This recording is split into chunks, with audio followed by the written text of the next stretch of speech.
Hello, everyone. Today is May the 14th, and I call this meeting of the Budget and Finance Committee to order. We do have our budget hearings today, so thank you all so much for joining us, and thank you for my colleagues. We do detect a quorum, so we will go ahead and get started. Before we get started, I do have a few announcements.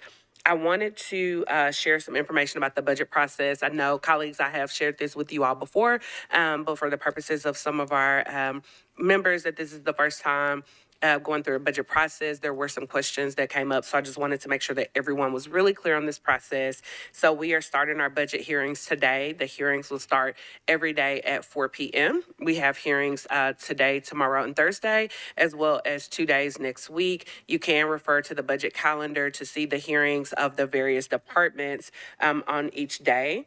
After those budget hearings, you do have the first iteration of your wish list available to be submitted to the council office on May the 23rd. Then we will start our budget work sessions on May the 28th.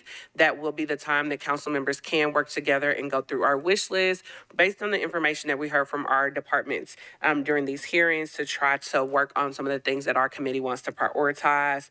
We will have a public hearing on Tuesday, June the 4th at 6:30 p.m. So please remember to invite your constituents out to share their thoughts on the budget. And then on June the 6th, that will be the date that the finalized version of your wish list is due. I did also want to highlight that we have community meetings. So thank you for everyone that joined us on Monday night for our first community meeting in Bellevue. Our next meeting will be Saturday, May 18th at the Northwest YMCA, located at 3700 Ashland City Highway at 2 p.m.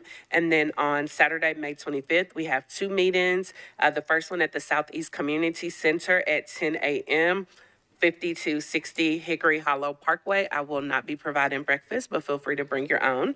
And then we will have one at 2 p.m. at the Hermitage Library, located at 3700 James K. Lane. So again, would love, colleagues, if you all are able to attend. These are not mandatory, but in essence, we would love that opportunity to hear from the community. Again, these are not to replace that public hearing that will be on June the 6th, but just an additional opportunity for our community to have a conversation with us about the things that are important to them.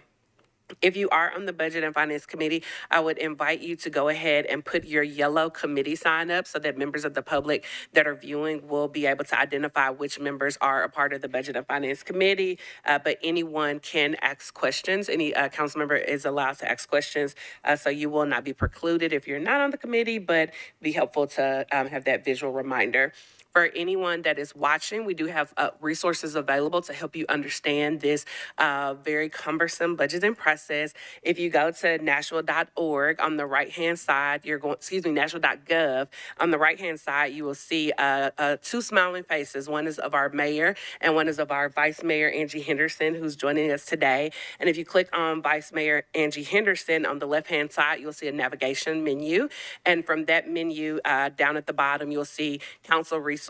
And from there, you can scroll down, and the first link under budget will be the Citizens Guide to the Budget. So that has a lot of very helpful resources for you. Colleagues, right under that link, you will see an operational budget link.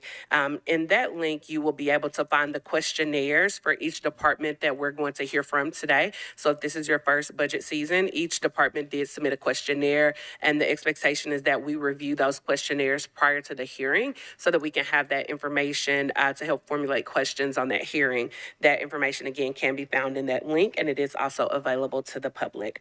So with that, we're going to start off our hearing today. Our first hearing will be from Social Services, and we are joined by Director Renee Pratt, and we thank her so much for her service to Metro.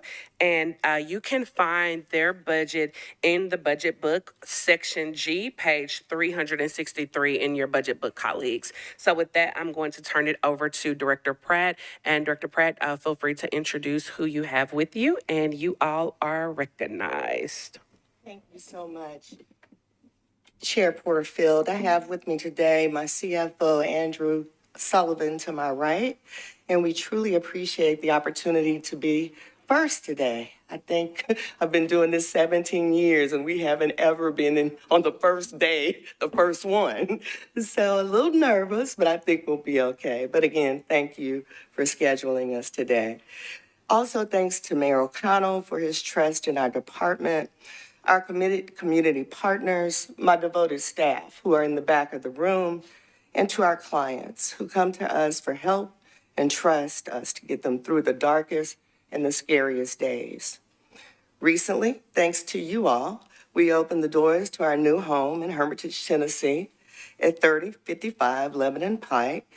Thank you to Councilmember Evans, and thank you to the mayor who won program and came to the event on that day. It was a great day, and we truly appreciate your help and all other Metro departments with that process and with their help.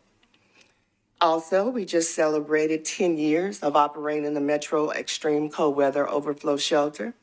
We are deeply grateful for the resolution honoring our work and that of our partners who made the shelter such a success. During this year's snowstorm, the Metro Social Services staff worked 240 hours during a stretch of 10 consecutive days, 24 hours a day. And they served over 10,000 meals plus overnight snacks and breakfast to almost 380 people on any given night. In many ways, we saved lives. In fact, one of our team members, who is a licensed certified nursing technician, provided life-saving measures to people suffering seizures in just one shift. Beginning next year, the Office of Homeless Services will take over the shelter operation. I'm confident they will have a successful run and in providing shelter to some of our most vulnerable. Our seniors are our community's precious jewels. Mom and dad, grandma and grandpa are very vulnerable right now. They're lonely, and some of them or most of them are unable to care for themselves. Our staff visits them, they deliver food through our nutrition program, and they make sure they don't go hungry, and they're the only person they may encounter given that day. Studies show that seniors often get discarded and unseen. With Metro Social Services, we have a specific program designed specifically for our senior population. April 24, we celebrated 15 years of providing community needs evaluation reports and documents, and thanks to you all who attended that event. We this year reported on the document. It identified trends, patterns, and behaviors that revealed the social well-being of Nashville's residents and families. The data from the report led us to one central theme: growth does not reduce disparities. The report showed that already disenfranchised communities are continuing to feel the pinch of the economy and the divide between the haves and the have-nots. Simply put, while some benefit from Nashville's growth, data shows that some are suffering from it. It is through the hard work and commitment of the social services staff, with the support of our Board of Commissioners, our community partners, that we are able to meet the needs of the most vulnerable citizens in Davidson County through continuous monitoring of gaps in services and identified trends, and we truly appreciate all the support you provide year after year. We couldn't do it without your support and the support of the mayor's office and his administration.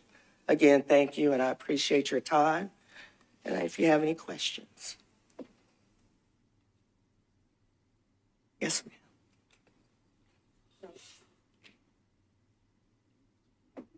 So we're actually going to start with the Associated Chair. So I will call on Chair Evans to see if she has any questions, and then Councilmember Allen will go directly to you.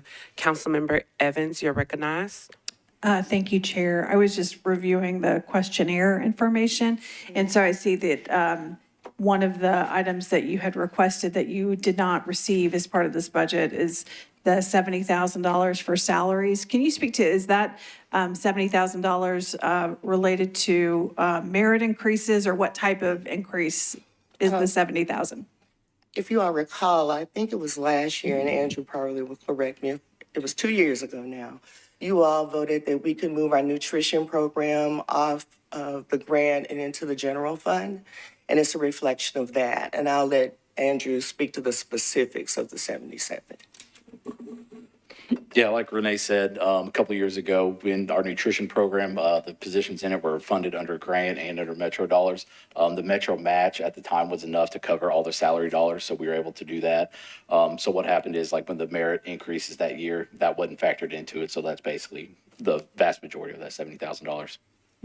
Thank you very much. That's all the questions I have for now. Thank you, Chair Evans. And now we'll go to Councilwoman Berkeley Allen.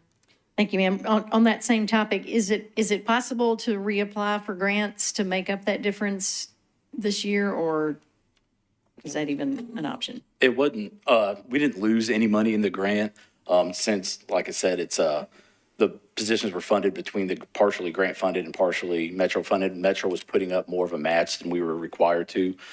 So that match we were already putting up, that was already part of our general fund budget. We just shifted that to all be salary dollars, so all the employees under the grant could be considered Metro employees now. So we still have the same amount of funding. It just lets us, basically lets us have more meals on the streets through the nutrition program. And so are we not having more meals by not having that 70,000? And is there a grant we could apply for that would enable us to have more meals? No, that's not affecting the grant at all. So it's all Metro. That 70,000 is all Metro. So we've been able to make up that money with salary savings throughout the year anyway. But yeah. Thank you for all you do. Thank you. Thank you, Councilmember Allen. Do we have any additional questions? Seeing none, and I will circle back to Chair Evans. Did you have any additional questions?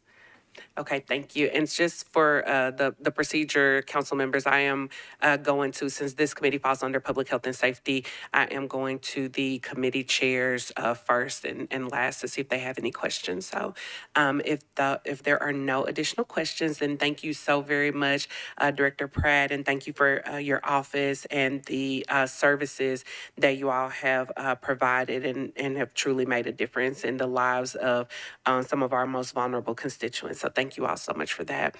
Thank you for those kind words. We appreciate it. Thank you. And with that, we will prepare for our next department hearing. For anyone who is viewing, each of these hearings will have its own link on YouTube. So anyone who may be viewing from home, you will need to go to that next YouTube link. So